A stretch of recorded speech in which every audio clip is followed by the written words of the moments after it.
Hello and welcome back. If you're here, you're on YouTube because we haven't started the audio portion yet, but the podcast will be coming soon. We're doing a little bit of our bonus material as we always do. And this episode, we're going to see what happens. This is one of those where we've got just some things going on this week. So it's going to be a little less scripted, I guess. Not that we usually are, but a little bit more about, hey, let's talk about whatever the topic of the day is. And so we'll do that. And then we'll sort of see where that goes. So first off, welcome, Mike. And we'll just start with what's something that's been burning you this week, or what's something that you've been really spending some time on? Well, one of the things that we've been challenged with for the Envision QA company I'm working on, I'm doing that co-starter class I mentioned before. And last week's challenge was to try and plan a media strategy or social media strategy for the month of April. And I kind of wanted to bring that up here because I kind of wanted your thoughts on how we've approached this in the past before kind of giving my 2 cents on it, as to how we went through this initially with Developer and what you've kind of done with RB Consulting, because you've kind of gone a little bit further than I've done in the past with my other consulting jobs. That is a perfect topic. So we'll go hook in the audio portion here, and let's talk about, I think we'll talk about social calendars. That's a real interesting topic. So welcome back. If you're here, you're now on the audio version. You're listening to the podcast and Developer, Building Better Developers. This episode, we're going to talk about this thing we've spent a lot of time thinking about, which is creating social calendars. And how does that even apply if you're a developer? Particularly, this is one of those things that I know everybody now thinks social sites, and maybe not Facebook. You may be younger and you're thinking about your Instagrams and things like that, but Twitter/X and all of those. But there is value in those. Those are our ability to advertise for free sometimes paid. But it is definitely a way for us to get our message out there. It's the mountaintop that we get to go take our megaphone on and go talk to people. So I think this episode, this is what we're going to focus on. We're going to talk a little bit about social calendars and how do you put it together, and what are some of the challenges with it. And so we'll start, just go back, if you want to just reiterate there, Michael, we're talking just before we kick this on about what prompted this for you for this month, your assignment. And then we'll dig into that a little bit. And I guess I'll start and throw my 2 cents in and then see where you go with it. Sure. What kicked off this conversation was I am in a co-starter class with my local co-op, kind of like where we work. And I'm going through this course to kind of help me refocus starting a business. I mean, it's been over a decade since I did Melange Consulting, and it's been over 7 years since we really kicked off Developer. So the challenge that they prompted us with was to put together a social media schedule for the month of April. So it's prompted me to think of, okay, what social media channels do I really need? What do I need to post on those social media channels? And what kind of schedule do I need to do, right? Yeah, and I think that last part is probably the first one to think about is there are a lot of different arguments for frequency and size and things like that. There are those that will tell you that for example, if you do a podcast, you have to do it 3 times a week, and it has to be at least 15 minutes an episode, but no more than 25 minutes an episode. Or a blog needs to be 500 words, but not more than 750, and you need to do it once a day. Or there's all these experts that will tell you how you need to do it. If you look at the stats, and this goes to some of the people that I've followed over the years, Libsyn, Liberated Syndication, that does podcasting, they in particular have got their podcast on podcasting basically is something where they very regularly talk about stats. They look at stats and how do those move needles and things of that nature. And it really comes down to not frequency, not size, as much as it is the value of the content. If you've got something interesting, people will show up. People will keep coming back to it. And think about the best example that keeps being brought up over and over again is Hardcore History. He has no regular timing. He'll throw one out and then a month later throw one out, and then maybe you won't hear from him for a year and a half. And sometimes it's an hour and a half, and sometimes it's 8 hours. And sometimes it's a whole series, and sometimes it's one, a one and done. And but it comes down to it's almost like in his form doing an audio book, however often that comes out. Just like books, you can look at it, you can look at these authors that write over and over, they just like crank out books left and right, versus the ones that do, one every few years. But if it's a good book, then people are still going to buy it.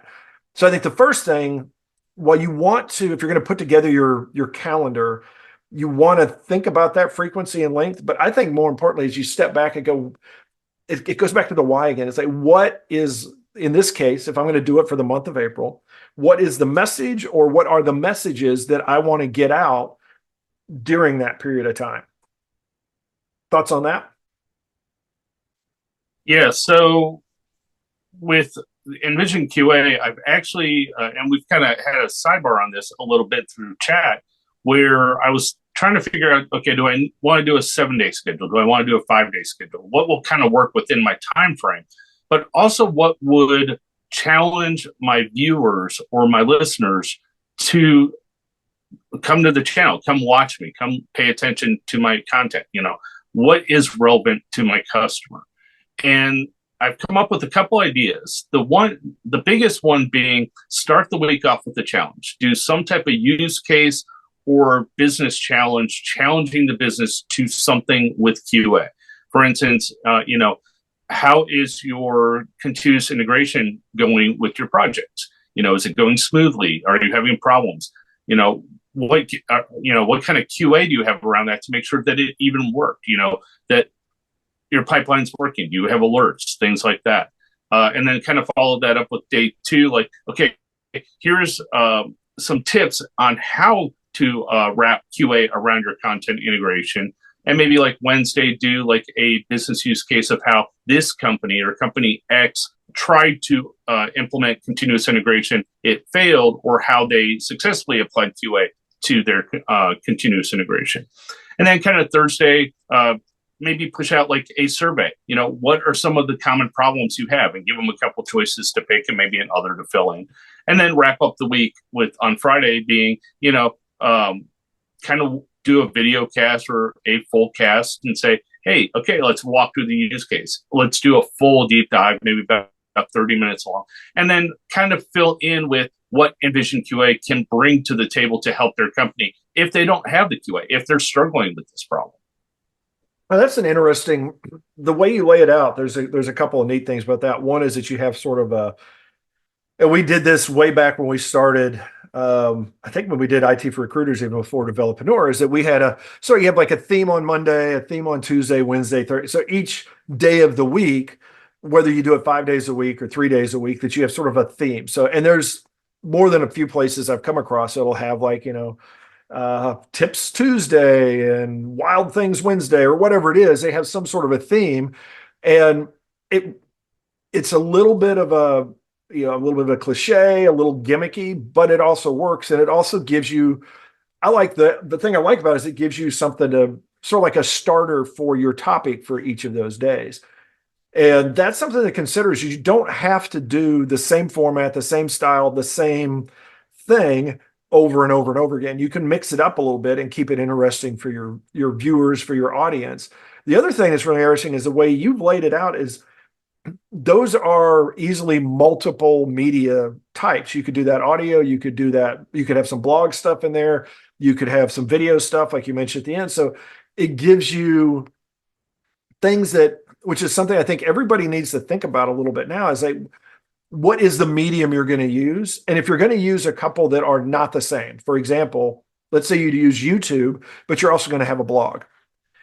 You can put the YouTube videos on the blog, but the written side of the blog, you want to have content that feeds or that fits written material better. And in the video side, obviously you don't want to be like, talking code, because it's not going to be very useful. So it does, it's something also to think about, is not only your schedule, but what are those mediums that you're going to use, and then matching those maybe to some of the platforms are going to be the best way to deliver that medium, be it video, audio, written, smoke signals, however it is you get your information out.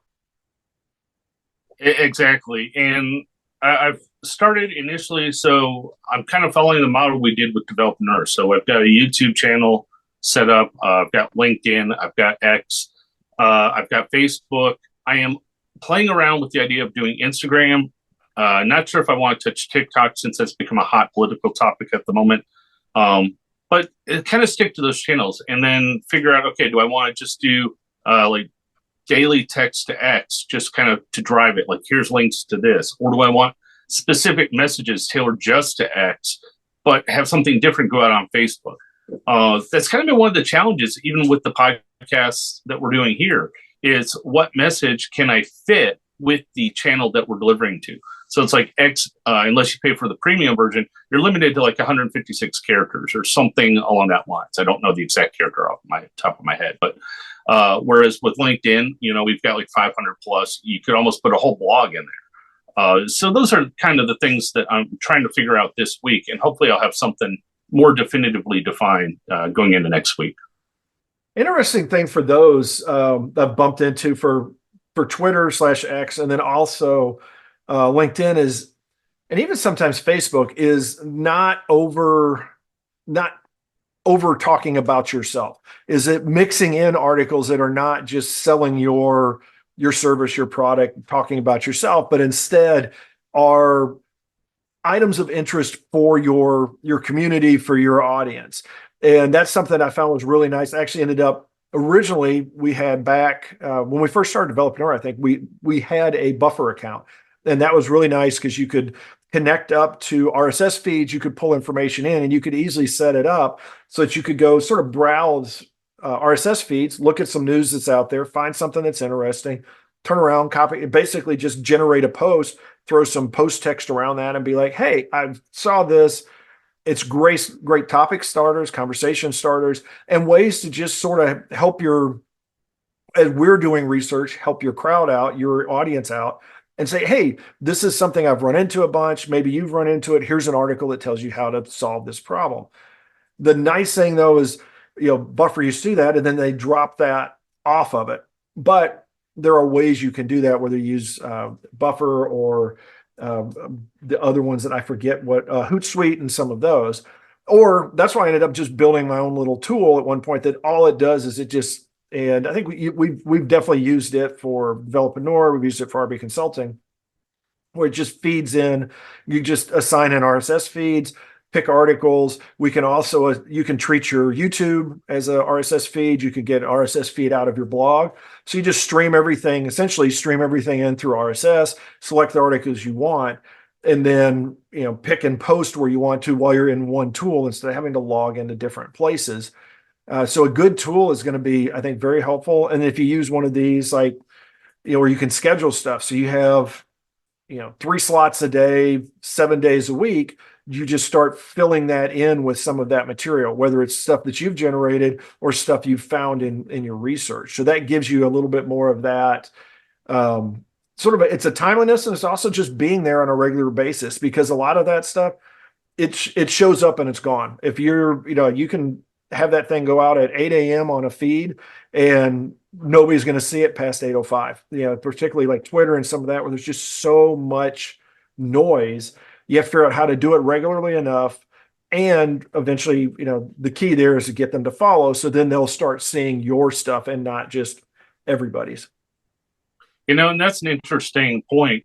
With Developreneur, we have a set schedule. We drop our podcast and when we drop the video, then when we also do our social media posts. With this, or with anyone, with anyone watching this, what are like the top 3 things to keep in mind for timing to directly hit your audience?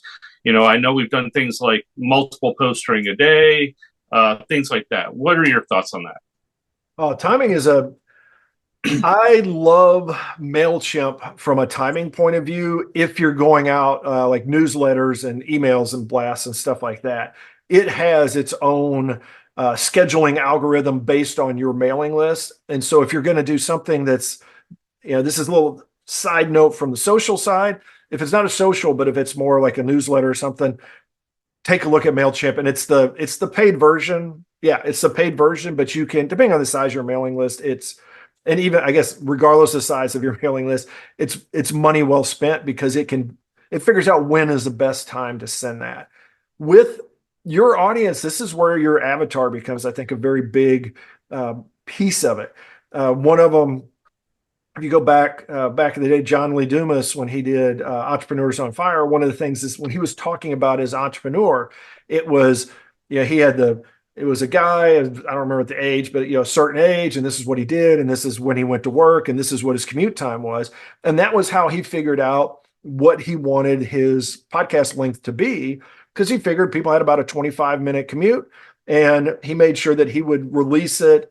I think it was on the West Coast time or whatever. He basically released it, so it hit at like 7:30 a.m. West Coast time. So you would have it in your podcatcher, whatever your tool was, so when you got to on your drive to work, it was there and ready to go. Something like that is what you want to do.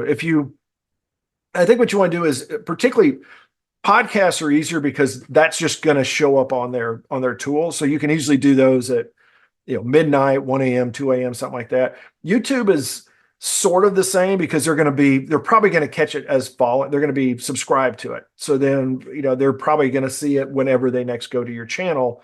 So it's maybe not the timing may not be as critical. But if you get to particularly Twitter or X or LinkedIn, then I think what you want to do is think about your avatars, but likely there's going to be things like either drive time, lunchtime, start of the day, end of the day. And those are the areas that you're probably going to figure these are the times they're most likely to be browsing. And the other thing you may want to do is like think about if your avatar is a parent of small children, then they're probably out on a sports field on a Saturday morning into afternoon. So maybe you can throw some stuff out there while they're looking at their phone while they're watching their kids play whatever the sport is. Those are the things you need to take into account, is what is understand your avatar and what their habits and their frequencies are. And then that's going to help you define what your habits and what your delivery schedule should be. Great points, Rob. I agree with a lot of that. One of the things that I've been looking at, which is interesting, is with the scheduling apps. You can like Buffer and Hootsuite, like we talked about. You can actually set up for multiple posts within a day. The only concern I have with that sometimes is you're flooding your channel. So if people are only subscribed to a few people, they're really getting flooded. So when you repost your message, you need to do it in a consistent way that is not basically just copy and paste. Yeah, reposting can be a problem. I think they've changed it. For a while, Twitter did not allow you to post the same thing twice in a 24-hour period. If it was the same post, they would just block it the second. It would just disappear. They wouldn't warn you or anything. It just would not show up, and that was just a known thing. And it was in their standards of use and their guidelines. That it was like, hey, it's not going to happen. You're not going to be able to do it. And they did that in particular when you would have some of these tools that would allow you to post from 5 different accounts at the same time or close enough to it, the exact same post, trying to get activity on it, things like that. So I agree. You need to think about that as well. If somebody misses it, and this goes into sort of the scheduling thought I had. If somebody misses it, and let's say I do 3 times a day. I do beginning of the day, middle of the day, end of day. Then what I'm probably going to do when I rotate out and repost something, like I'll start it maybe at the beginning of the day, and then a couple days later I'll do it the middle of the day, and then a couple days later I'll do it at the end of the day, and then maybe repeat on different days of the week or something. It depends on how much content you're putting out and how often you want to do it.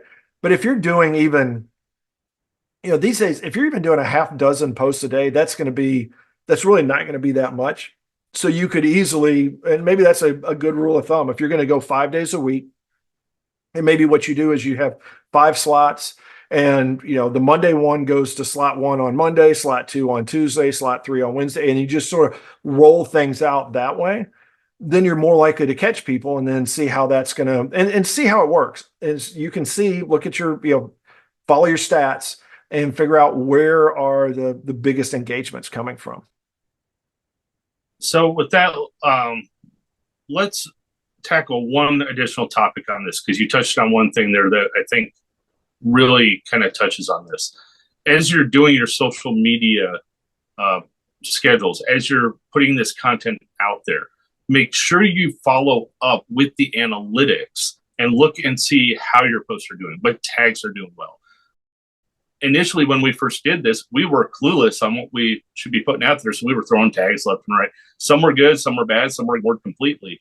So from experience, we've learned that, you know, be more conscious with the SEO, be more conscious with your audience, be careful with what tags you do use. You know, if you're talking about technology, don't put TVs in there and just have people, you know, shopping for TVs to your blog that want nothing to do with it. That'll be a false positive.